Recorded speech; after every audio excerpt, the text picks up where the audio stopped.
Nunca pensé que algo así me pudiera pasar a mí. Siempre fui una persona racional, lógica, de esas que buscan explicaciones científicas antes de asumir cualquier cosa sobrenatural. Crecí en una familia donde todo tenía una razón, un origen, una causa. Mi madre, doctora, con esa forma casi quirúrgica de analizarlo todo, mi padre, ingeniero, obsesionado con las fórmulas y las estructuras. En casa no se hablaba de espíritus ni de energías, ni de nada que no pudiera demostrarse con datos. Para ellos, el mundo se explicaba con números, mediciones y pruebas concretas. Y durante casi toda mi vida viví cómodo dentro de esa burbuja lógica.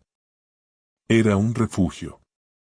Un escudo contra lo incierto, contra la oscuridad del misterio. Contra todo lo que no se podía tocar ni medir. Pero ese refugio se rompió el día que me mudé solo. Fue a principios del otoño. Octubre. El mes en que todo parece volverse más frágil, como si el mundo estuviera a punto de quebrarse en 1000 pedazos invisibles. Las hojas secas formaban alfombras crujientes en las aceras y el viento las arrastraba en remolinos sordos. El cielo se cubría de un gris pesado y bajo, como si se apoyara sobre la ciudad y le costara respirar. El aire tenía ese aroma a humedad y madera vieja, y la luz del día se colaba tímida entre las nubes, pálida y desvanecida. Octubre es el mes donde el tiempo parece detenerse, donde todo comienza a desaparecer lentamente. El edificio donde conseguí departamento era una construcción antigua de 5 pisos, con pasillos largos y estrechos que parecían no tener fin. La pintura estaba descascarada y el olor a humedad se pegaba a las paredes, sobre todo en los rincones menos iluminados. El ascensor, un aparato oxidado que crujía y chirriaba, se movía con la lentitud de alguien cansado, arrastrando sus piezas como si jarazara cada viaje. Las puertas de los otros apartamentos siempre estaban cerradas, como si nadie viviera realmente allí. No era un lugar especial. No había nada en el que destacara o despertara curiosidad a primera vista. Pero el alquiler era razonable, estaba bien ubicado, y lo más importante, era mío. Un espacio para mí solo, un lugar donde podía dejar atrás todo y empezar desde cero. Los primeros días fueron una mezcla de entusiasmo y agotamiento. Cajas por abrir, muebles a medio armar, cables enredados, platos sucios por falta de tiempo y de ganas para limpiarlos bien. El ruido de la ciudad llegaba amortiguado, y la ausencia de vecinos visibles era casi una bendición. El silencio reinaba absoluto. Al principio, ese silencio me pareció un regalo. Un lujo inesperado. No había música, no se escuchaban pasos, ni voces. Podía pasar horas enteras sin cruzarme con nadie en los pasillos.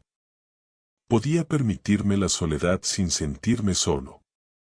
Pero ese silencio comenzó a cambiar. No era un silencio vacío, ni simple ausencia de ruido. Era un silencio denso, cargado, como si ocultara algo. Era un silencio que parecía escuchar, que se movía conmigo, que respiraba. Un silencio que, poco a poco, empezó a pesar. Era el tipo de silencio que uno siente en una iglesia abandonada o en un hospital de madrugada, un silencio con memoria. Las noches eran las peores.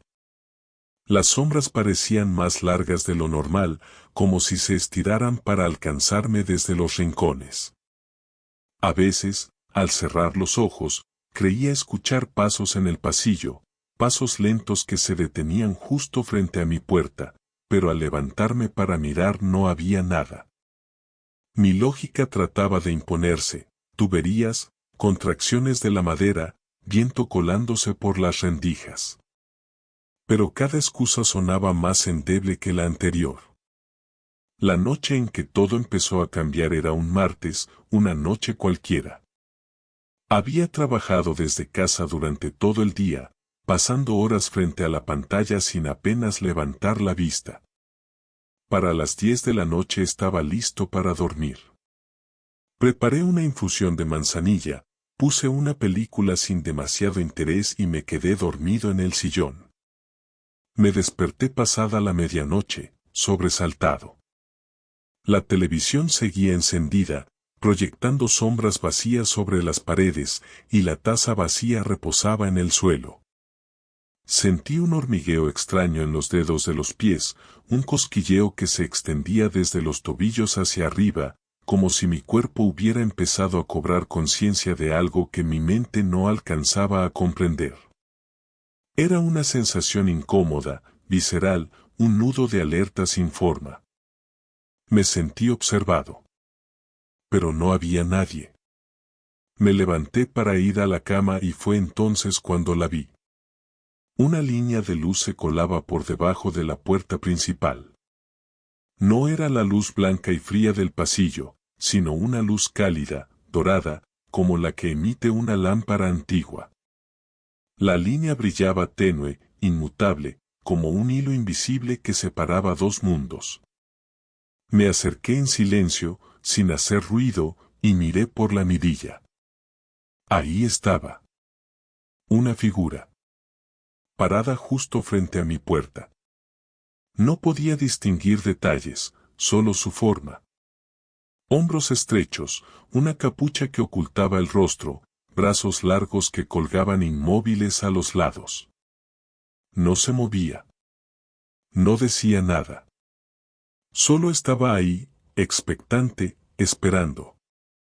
Sentí un escalofrío que me recorrió la espalda desde la nuca hasta la base de la columna. No era miedo. No exactamente. Era algo más profundo y confuso. Como si mi cuerpo supiera algo que mi mente todavía no. Me alejé sin hacer ruido, apagué la televisión y me encerré en el dormitorio. Esa noche dormí poco, despertando varias veces con la sensación de que alguien más estaba allí conmigo, respirando el mismo aire. Pero no había nadie. Y cuando amaneció, la línea de luz había desaparecido. Pasaron los días. Me esforcé por convencerme de que había sido una confusión, un sueño, un efecto del cansancio. Que tal vez alguien había dejado una lámpara encendida en el pasillo. Pero no podía borrar la imagen de esa figura inmóvil frente a la puerta. Una semana después, volvió a suceder. Otra vez, pasada la medianoche, la línea de luz apareció. Otra vez la figura. Pero esta vez, algo fue distinto. Escuché una voz. Baja, susurrante. Justo del otro lado de la puerta. Decía mi nombre. Matías. Me quedé helado. Era imposible. Nadie en el edificio sabía mi nombre. No lo había dicho a nadie, ni siquiera lo había puesto en el buzón. Matías, abre, la voz era suave, casi suplicante. No respondí. No me acerqué. Solo escuché, mientras esa voz repetía mi nombre, una y otra vez, en un tono que era a la vez humano y extraño, familiar y ajeno. Finalmente, la luz del pasillo se apagó. La voz se fue. Me dormí exhausto, pero sin paz. Al día siguiente, revisé el pasillo, esperando encontrar alguna pista. No había notas, ni marcas, ni rastros de que alguien hubiera estado allí. La obsesión empezó a crecer.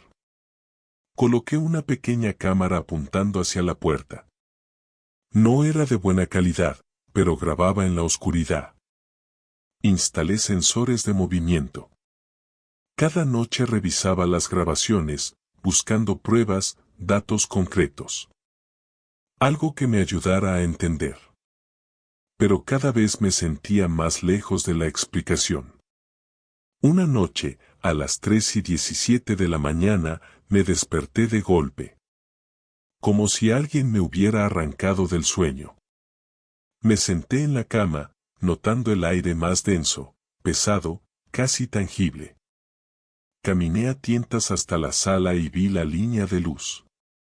La misma, inmutable. Me acerqué con determinación, dispuesto a mirar por la mirilla. Justo en ese instante, mi celular vibró en el bolsillo. Un mensaje de un número desconocido apareció en la pantalla. No mires. La palabra en mayúsculas parecía un grito silencioso. Mi estómago se contrajo. ¿Quién podía saber que iba a mirar? ¿Quién me vigilaba realmente? No miré.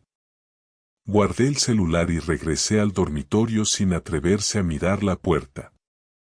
Al día siguiente revisé la grabación. A las 3:17, la cámara se activó. La línea de luz apareció. Pero lo que mostraba la grabación era imposible. Me vi a mí mismo, parado frente a la puerta, extendiendo la mano para tocarla. Pero la cámara no mostraba ninguna figura detrás. Nadie más que yo. Y luego sucedió algo aterrador. Una sombra oscura, una mancha amorfa, comenzó a desprenderse de mi cuerpo. Como si me desdoblara, como si un fragmento mío se separara y se quedara mirando la puerta mientras yo retrocedía. Vi el video una y otra vez, incapaz de encontrar una explicación. Con el tiempo, las manifestaciones aumentaron. Golpes en las paredes, susurros en el pasillo, luces que parpadeaban sin motivo. Reflejos en espejos que no coincidían con mis movimientos.